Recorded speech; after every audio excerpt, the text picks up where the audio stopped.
দেশের ৮ জেলায় সড়ক দুর্ঘটনায় প্রাণ গেছে ১৩ জনের, আহত হয়েছেন বেশ কয়েকজন। এর মধ্যে সুনামগঞ্জের টাঙ্গুয়ার হাওড়ে ঘুরতে গিয়ে সড়ক দুর্ঘটনাতে ঝরল মা মেয়ের প্রাণ।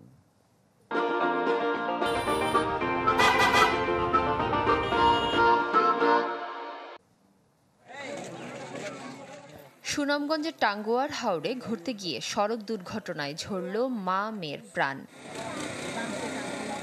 শুক্রবার ঢাকা থেকে পরিবার নিয়ে বাসে করে টাঙ্গুয়ার হাওড়ে বেড়াতে যান আব্দুল্লাহ আল মামুন। বাসটি সিলেট সুনামগঞ্জ সড়কে পৌঁছলে নিয়ন্ত্রণ হারিয়ে খাদে পড়ে যায়। ঘটনাস্থলেই মৃত্যু হয় আব্দুল্লাহ আল মামুনের স্ত্রী ও তার মেয়ের। এই দুর্ঘটনায় গুরুতর আহত হন অন্তত ১০ যাত্রী। তাদেরকে নেওয়া হয় হাসপাতালে। আমার বাড়ির সামনে অ্যাক্সিডেন্ট হওয়ার পরে এখানে ৪০ থেকে ৪৫ জন মানুষ ছিল। আইসে দেখি যে গাড়ির তলে দুজন লোক চাপা আছে, দুজন আগে থেকেই মারা গেছিল। পরে আমরা তাদেরকে আমাদের জ্যাম জ্যাক এবং স্পিডারের মাধ্যমে উদ্ধার করি। আজ থেকে ১৫ দিন আগে ৩ জন মানুষ একই জায়গায় মারা গেছে।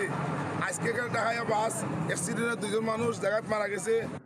এদিকে ফরিদপুরের ভাঙ্গায় যমুনা লাইন পরিবহনের বাস ও ট্রাকের সংঘর্ষ হয়। এ সময় বাসের এক যাত্রী নিহত হন। গুরুতর অবস্থায় ৫ জনকে হাসপাতালে নিলে আরও একজনের মৃত্যু হয়। যশোরের চৌগাছায় বালুবাহী ট্রলির সাথে ধাক্কা লেগে ২ মোটরসাইকেল আরোহী নিহত হন। এছাড়া সড়ক দুর্ঘটনায় গাইবান্ধায় ২, ময়মনসিংহে ২ এবং বাগেরহাট, নওগাঁ ও লালমনিরহাটে প্রাণ গেছে ৩ জনের। মাফতুহা মিলি, চ্যানেল 24।